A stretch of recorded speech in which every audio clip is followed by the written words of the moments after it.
नमस्कार। शादी से पहले सबसे महत्वपूर्ण चीज़ जन्म पत्रिका का मिलान। जब भी जन्म पत्रिका मिलाई जाती है, सबसे पहले देखा जाता है कि लड़का और लड़की दोनों को मंगल है या नहीं है। ऐसा माना जाता है मांगलिक का विवाह मांगलिक कन्या से ही किया जाए, लेकिन कई बार इस चक्कर में मंगल और नॉन मंगल के चक्कर में अच्छा रिश्ता भी हाथ से चला जाता है, क्योंकि बहुत बार आप किसी ऐसे ज्योतिष या ब्राह्मण के पास चले जाते हैं जिसे पूरी तरीके से जन्म पत्रिका देखने का अनुभव नहीं होता है, क्योंकि जन्म पत्रिका मिलाते समय अगर वर या वधू में से कोई एक मांगलिक नहीं है तो भी विवाह किया जा सकता है। ज़रूरत है सिर्फ शनि, राहु और केतु की पोजीशन आपकी जन्म पत्रिका में देखने की। जब भी शनि मजबूत होता है तब अगर मांगलिक नहीं है तो भी विवाह हो सकता है। ऐसे बहुत से बिंदु हैं जिन पर कि ज्योतिष ध्यान देना भूल जाते हैं और कह दिया जाता है कि यह विवाह नहीं हो सकता है, क्योंकि एक मांगलिक है और दूसरा गैर मांगलिक है। अष्टकूट मिलान का अपना एक महत्व है। इसमें 36 गुणों में से कितने गुण मिल रहे हैं पता लगाया जा सकता है। कम से कम 18 गुणों का मिलना बहुत ज़रूरी है। 18 से कम गुण मिलने पर जन्म पत्रिका को बहुत ही सामान्य मिलान समझा जाता है। अष्टकूट मिलान या अवकड़ा चक्र के जरिए आप जान सकते हैं कि वैवाहिक जीवन कैसा रहेगा, आर्थिक स्थिति कैसी रहेगी, परिवार से सामंजस्य कैसा रहेगा। अष्टकूट मिलान तो एक ऐसा मिलान है कि सिर्फ शादी के मामले में ही नहीं, आप अपने पार्टनर, अपने बिजनेस पार्टनर या अन्य संबंधी जिनके साथ आप काम करना चाहते हैं या रहना चाहते हैं, आप उनका भी मिलान इस चक्र से कर सकते हैं। अपने बिजनेस पार्टनर के लिए भी कुछ बिंदुओं को छोड़ के अष्टकूट मिलान की कुछ बिंदु जैसे नाड़ी दोष वगैरह को छोड़ करके आप मिलान करवा सकते हैं। इस तरह जन्म पत्रिका मिलान के लिए कभी भी बहुत जल्दबाजी ना करें, सिर्फ मंगल और नॉन मंगल को देख करके डिसीज़न पर ना पहुंच जाए। आज के वीडियो में ऐसी ही कुछ बातों पर हम चर्चा करेंगे। मेरे इस चैनल को, अमिताज एस्ट्रोविज़न चैनल को अभी तक आपने अगर सब्सक्राइब नहीं किया है तो सब्सक्राइब कर लीजिए, ताकि आने वाली वीडियोस की जानकारी आपको मिलती रहे।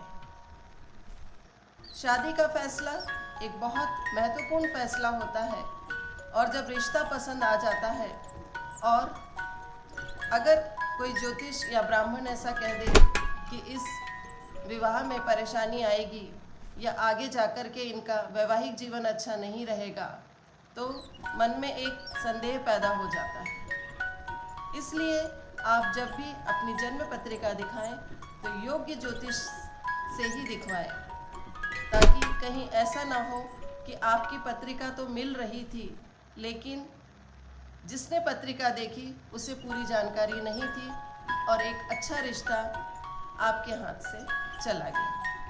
आइए देखते हैं जन्म पत्रिका मिलान। शादी के लिए अष्टकूट मिलान किया जाता है।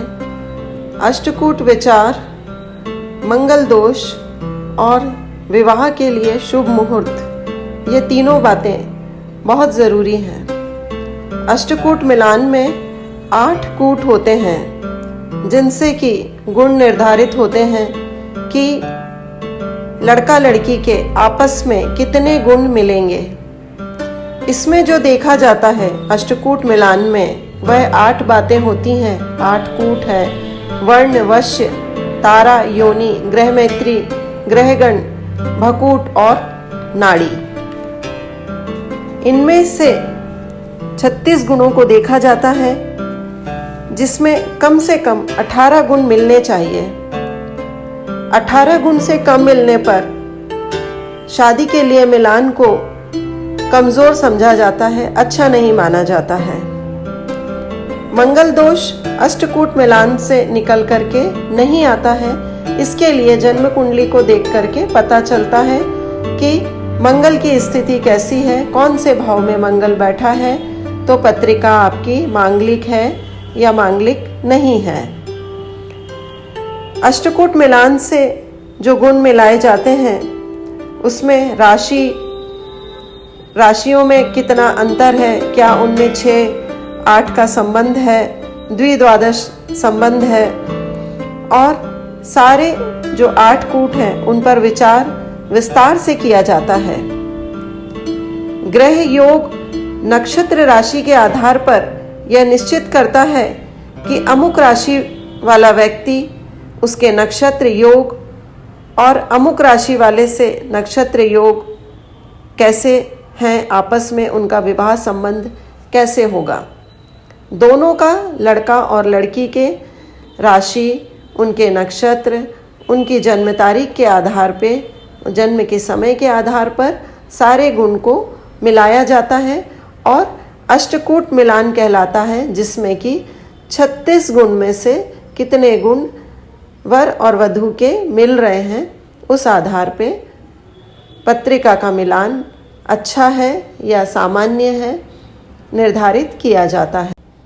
विवाह के समय पत्रिका मिलान में कई बार प्रश्न यह उठता है कि लड़का और लड़की में से एक को मंगल है और एक को मंगल नहीं है, तो भी कई बार शादी होती है और उसको एक अच्छा मिलान कहा जाता है। इसकी वजह है कि जन्म पत्रिका में राहु, केतु और शनि की स्थिति पर निर्भर करता है कि शादी गैर मांगलिक से होगी या नहीं। लड़का अगर मांगलिक है तो उसकी शादी उस गैर मांगलिक लड़की से हो सकती है जिसके राहु, केतु और शनि दूसरे, चौथे, 7वें, 8वें और 12वें भाव में बैठे हों।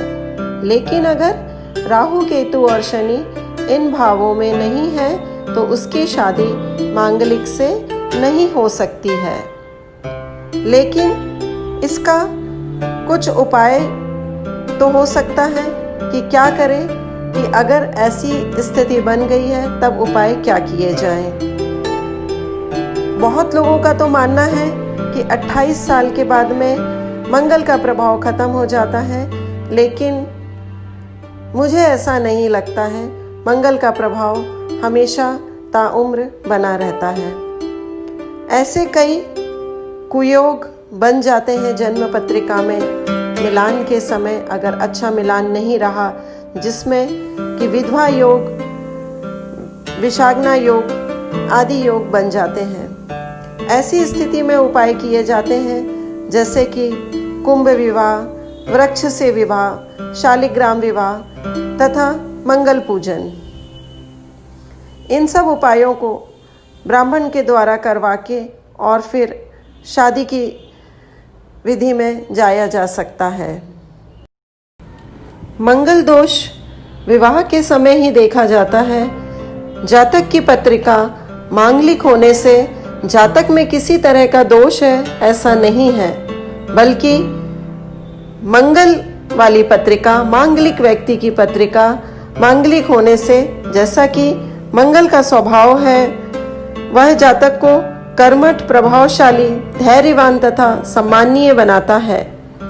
मांगलिक व्यक्तियों को बहुत बार मैंने पुलिस से संबंधित डिपार्टमेंट, प्रशासनिक सेवाओं में अच्छे पदों पर आसीन होते देखा है। मंगल को जो मिलाया जाता है, मंगल को जो देखा जाता है, इसका महत्व विवाह के ही समय होता है। वर वधू दोनों का मांगलिक होना या दोनों का नॉन मांगलिक, गैर मांगलिक होना जरूरी माना जाता है। लेकिन मंगल है तो उस व्यक्ति की पत्रिका खराब है, ऐसा बिल्कुल भी नहीं है। यह एक तरीके का भ्रम है कि यह पत्रिका मांगलिक है, मतलब कि इसका जीवन बहुत कठिन जाएगा। ऐसा बिल्कुल भी नहीं है। इस भ्रम को अपने मन से निकाल दें।